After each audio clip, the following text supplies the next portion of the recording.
बिस्मिल्लाहिर्रहमानिर्रहीम। अस्सलाम वालेकुम। मेरा नाम मिस साहिरा अली मीर है और मैं Warsak model school and college में मैथमेटिक्स की टीचर हूँ। आज मैं क्लास 6 के हवाले से आपसे बात करूँगी। सबसे पहले तो मैं आपको ये बता दूँ, ये आपकी कोर्स की बुक है mathematics for class 6 KPK board की। उम्मीद है कि सारे स्टूडेंट्स ने ये परचेज़ कर ली होगी और उनके पास ये बुक मौजूद होगी। अच्छा जी, बुक को अगर हम देखते हैं तो हमारे पास सबसे पहला यूनिट है अबाउट सेट्स। हमारा यूनिट 1 है सेट्स। अब सेट क्या होता है? ज़्यादातर बच्चे इस वर्ड से फेमिलियर हैं, जानते हैं।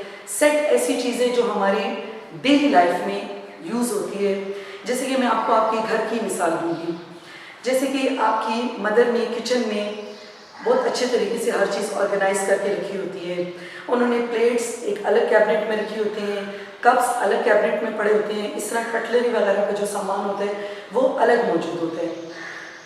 इसी तरह से अगर मैं आपको शॉपिंग मॉल की मिसाल देती हूँ तो जब आप लोग शॉपिंग करने के लिए बाहर जाते हैं तो अगर आपको किड्स के लिए कुछ चीज़ खरीदनी है तो आपने देखा होगा कि उसके लिए एक अलग पोर्शन बना होता है।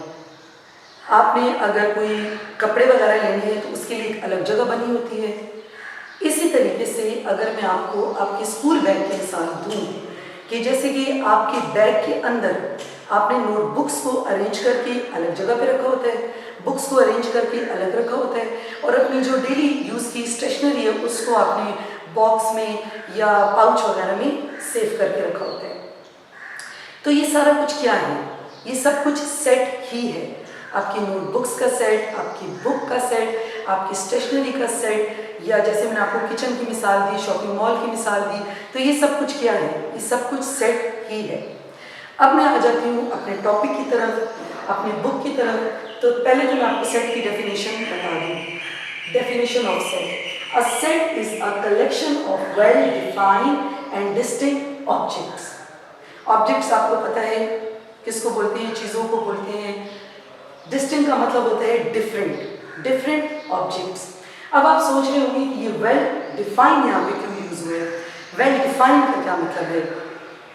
तो देखिए मैं आपको एक मिसाल देती हूँ कि पहले तो आप ये समझ लें कि हर चीज़ सेट में नहीं लिखी जा सकती।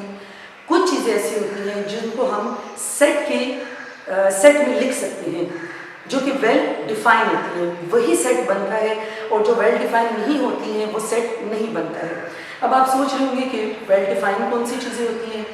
जैसे कि मैं आपको मिसाल देती हूँ कि मैं आपको बोलती हूँ कि लॉन में जाएं और फ्लावर्स को इकट्ठा करके उनका एक सेट बनाएं, तो ये वेल डिफाइन बात नहीं है, क्योंकि इसमें कन्फ्यूजन है कि कौन से फ्लावर्स इकट्ठे करने हैं, कौन से फ्लावर्स का सेट बनाना है, तो ये वेल डिफाइन बात नहीं है।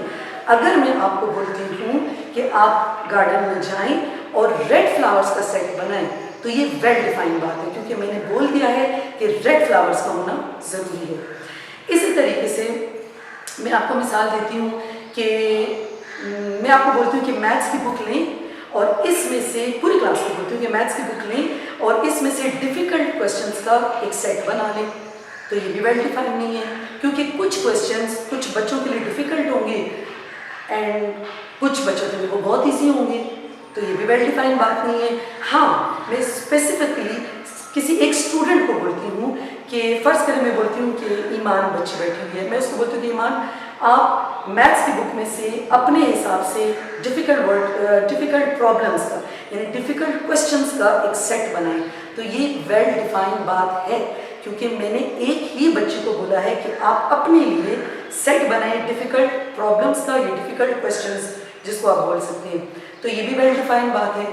तो जो चीज़ें वेल डिफाइंड होंगी वही सेट में शामिल की जाएंगी, और जो चीज़ें वेल डिफाइंड नहीं होंगी उनको आप सेट में शामिल नहीं कर सकते। अच्छा,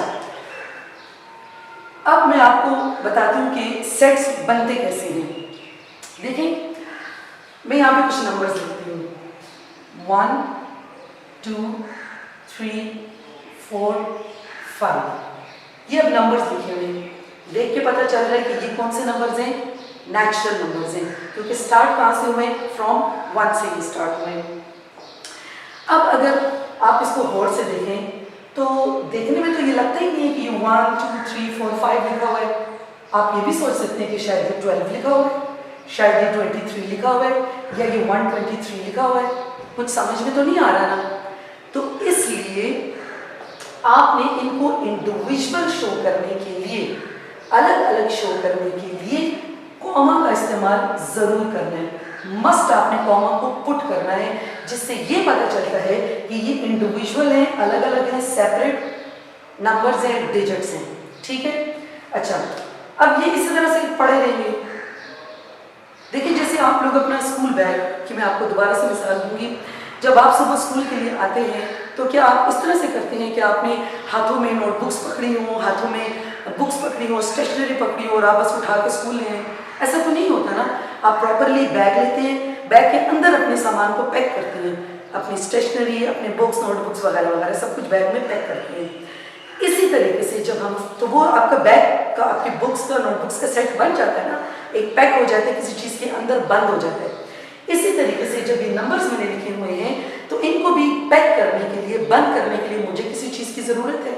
तो वो चीज़ क्या है? वो है कर्ली ब्रैकेट्स या कर्ली ब्रेसेस।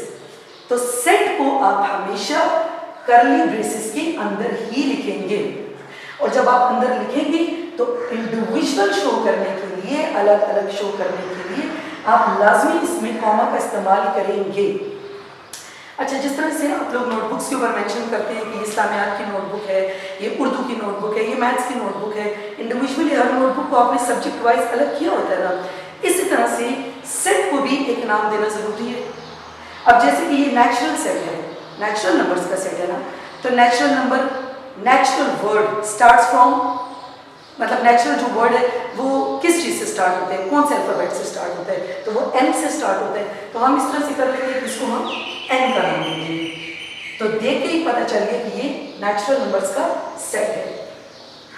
इसी तरीके से अगर मैं होल नंबर्स का सेट बनाती हूँ, होल नंबर्स का, तो होल नंबर्स के सेट के लिए मैं डब्ल्यू को यूज़ कर लूँगी, कर्ली ब्रेसेस मस्ट में लगाऊंगी।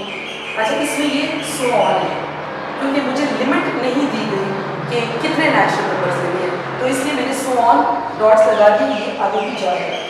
अब मैं बबल्स की, ये सॉरी, होल नंबर्स की तरफ आ जाती हूँ। तो होल नंबर्स स्टार्ट होते हैं 0 से, 1 2 3 अप टू सो ऑन। जब तक कि आपको लिमिट गिवन ना हो आपने सो ऑन लगाना है क्योंकि आगे जा रहा है। इसी तरह से अगर मैं इंग्लिश अल्फाबेट्स की बात करती हूँ, वावल्स की बात करती हूँ, तो वावल्स को मैं वी से डिनोट कर दूंगी और कर्ली ब्रेसेस लगाऊंगी, ए ई आई ओ यू। हर एक वावल को सेपरेट किया है मैंने थ्रू कॉमा। अच्छा जी, तो अब यकीनन आपको समझ में आ गया होगा कि सेट क्या होता है, वेल डिफाइंड किसको बोलते हैं और सेट को हम किस तरीके से लिखते हैं। 2-3 चीज़ें हैं, दोबारा से बता देती हूँ कि सेट को आप कर्ली ब्रेसेस के अंदर लिखेंगे। सेट्स की जो अंदर जो कुछ लिखा होता है इनको बोलते हैं मेंबर्स ऑफ सेट या एलिमेंट्स ऑफ सेट। तो जितने आपके एलिमेंट्स अंदर मौजूद हैं इनके लिए आप कॉमा मस्ट लगाएंगे, कॉमा के थ्रू इनको आप सेपरेट करेंगे। ठीक है, अच्छा जी, मैंने नेचुरल नंबर्स का सेट बता दिया, होल नंबर्स का बता दिया, वॉवल्स का बता दिया। इस तरह से वीक डेज का भी सेट बन सकता है, यानी Monday, Tuesday, Wednesday, Thursday, Friday, Saturday, Sunday. इस तरह से मंथ्स का सेट भी बन सकता है। ये सारे के सारे वेल डिफाइंड हैं, तो ये सेट बनेंगे। अच्छा, जैसे मैं क्लासरूम्स की बात कर लेती हूँ। अगर मैं आपको बोलती हूँ कि क्लास का सेट बनाएं, क्लास के स्टूडेंट्स का सेट बनाएं, तो ये वेल डिफाइंड बात नहीं है क्योंकि मैंने क्लास मेंशन ही नहीं की। आपको क्या पता कि किस क्लास का सेट बनाना है? तो जो चीज़ वेल डिफाइंड नहीं होती वो सेट नहीं होता। हाँ, अगर मैं आपको बोलती हूँ कि क्लास 6GM का सेट बनाएं तो वो वेल डिफाइंड बात है क्योंकि क्लास 6GM के स्टूडेंट्स का सेट है, तो लाजमी बात है आप उसके अंदर स्टूडेंट्स के नेम लिखेंगे। अब जैसे कि मैं सेट बनाती हूँ अपनी क्लास का 6GM का सेट बनाती हूँ, तो चूंकि 6GM है तो चलो मैं इसको M का नाम दे देती हूँ, क्लास 6GM के स्टूडेंट्स का सेट। सपोज मैं इसमें नेम्स लिखती हूँ आमना, महमूद, चलो मैं फिलहाल सिर्फ 2 स्टूडेंट्स के नेम लिख देती हूँ, आमना एंड महमूद, और मैंने कहा कि ये 6GM के स्टूडेंट्स का सेट है। अब सपोज मैं यहाँ पे नेम लिखती हूँ आमना, और मैं आपसे पूछती हूँ कि क्या आमना सेट M में मौजूद है? आपने देख के कहा कि हाँ, आमना तो सेट M में मौजूद है, तो आप बोलोगे yes, Aamna belongs to set M। लेकिन इतनी लंबी बात लिखने से बेहतर है कि हम एक छोटा सा सिंबल यूज कर लें। तो मैं लिखूंगी आमना बिलोंग्स टू सेट M। ये जो मैंने सिंबल यूज किया ना, ये वाला, ये जैसे ई स्टाइल में बना हुआ है, इसको बोलते हैं बिलोंग्स टू, यानी हम, ये नेम है, ऑब्जेक्ट है, नंबर है, जो भी, ये इस सेट में मौजूद है। इसी तरह से मैं लिखती हूं कि क्या ईमानी अली सेट M में मौजूद है? तो आपको देख के पता चल गया कि ईमानी अली तो सेट M में मौजूद नहीं है, तो आप इसके लिए भी एक सिंबल यूज करोगे। आप इसी ई को लिखोगे, ये जैसे ई बना हुआ है, Imani Ali does not belong to set M, तो आपने बिलोंग्स टू को काट दिया। Imani Ali does not belong to set M, कि ईमानी अली सेट M में मौजूद नहीं है। अच्छा जी, उम्मीद है कि आपको ये सारे कॉन्सेप्ट समझ में आ गए होंगे। इसमें मैंने आपको सेट की डेफिनेशन बताई है, सेट के बारे में बताया है कि कर्ली ब्रेसेस मस्ट लगाने हैं, सेट को एक नेम देना है, उनके अंदर जो एलिमेंट्स लिखे होंगे इनको इंडिविजुअल करने के लिए आपने कॉमा के निशान को पुट करना है, और दो मैंने आपको सिंबल्स के बारे में बताया है। उम्मीद है कि आप अब इन सारी चीज़ों को देखते हुए अपनी एक्सरसाइज आराम से घर में कर सकते हैं। जैसे कि मैं अपनी बुक की तरफ आ जाती हूँ, इसमें पेज नंबर 5 के ऊपर आपकी एक्सरसाइज 1.1 मौजूद है। 1.1 में आपके पास सिर्फ 3 क्वेश्चंस हैं। तीनों क्वेश्चंस में, जैसे क्वेश्चन नंबर 1 है, उसमें आपने बताना है कि क्या चीज़ सेट है और क्या चीज़ सेट नहीं है। तो मैं आपको अच्छे तरीके से समझा चुकी हूँ कि जो चीज़ वेल डिफाइंड होगी वो सेट होगा, और जो चीज़ वेल डिफाइंड नहीं होगी वो हमारे पास सेट नहीं होगा। तो क्वेश्चन नंबर 1 में सिर्फ आपने देख के अंदाजा लगा लेना है कि ये सेट है या सेट नहीं है।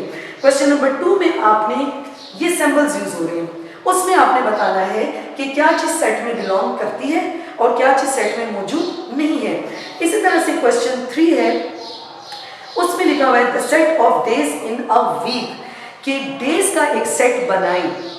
ठीक है, वीक के डेज का सेट बनाएं। तो आपने इसी तरह से सेट बनाना है। आपने यहाँ पे W बेशक लिख दें क्योंकि वीक के डेज है, या D लिख दें, और अंदर आपने सारे डेज मेंशन करने हैं, like Monday, Tuesday, Wednesday, Thursday, Friday, Saturday and Sunday. जब आप इस तरीके से सेट को बनाते हैं तो इसको हम बोलते हैं टेबुलर फॉर्म। आपके पास सेट के और टाइप्स फॉर्म्स भी हैं, जैसे कि डिस्क्रिप्टिव भी है, सेट बिल्डर नोटेशन भी है, लेकिन यहाँ पे यूनिट 1 में आपको सिर्फ और सिर्फ टेबुलर फॉर्म के मुतालिक जानना बहुत ज़रूरी है, क्योंकि आपकी पूरी एक्सरसाइज, पूरा यूनिट इसी के ऊपर है। सेट बिल्डर नोटेशन में आप लोग सिम्बॉलिकली सेट्स को रिप्रेजेंट करते हैं, वो फिलहाल मैं डिस्कस नहीं करूँगी, क्योंकि अगर मैं एक्सरसाइज 1.1 को देख लूँ तो आपके लिए ये जानना बहुत ज़रूरी है। तो उम्मीद है कि आप लोग तीनों क्वेश्चंस आराम से कर सकते हैं, इसके अलावा एग्जांपल्स भी खुद सॉल्व कर सकते हैं। फिर भी किसी किस्म की आपको कोई क्वेश्चन, आपके पास कोई क्वेश्चन हो तो आप बेशक कमेंट्स में लिख सकते हैं, मैं आपको ज़रूर रिप्लाई करूँगी। और इंशाअल्लाह ताला मैं नेक्स्ट वीडियो में आपको 1.2 से रिलेटेड चीज़ें बताऊँगी, जिसमें आपको कुछ और सिम्बल्स आपको समझाऊँगी और टाइप्स ऑफ सेट्स आपको बताऊँगी। तो उम्मीद है इंशाअल्लाह ताला ये आप घर में खुद कर सकते हैं। Thank you.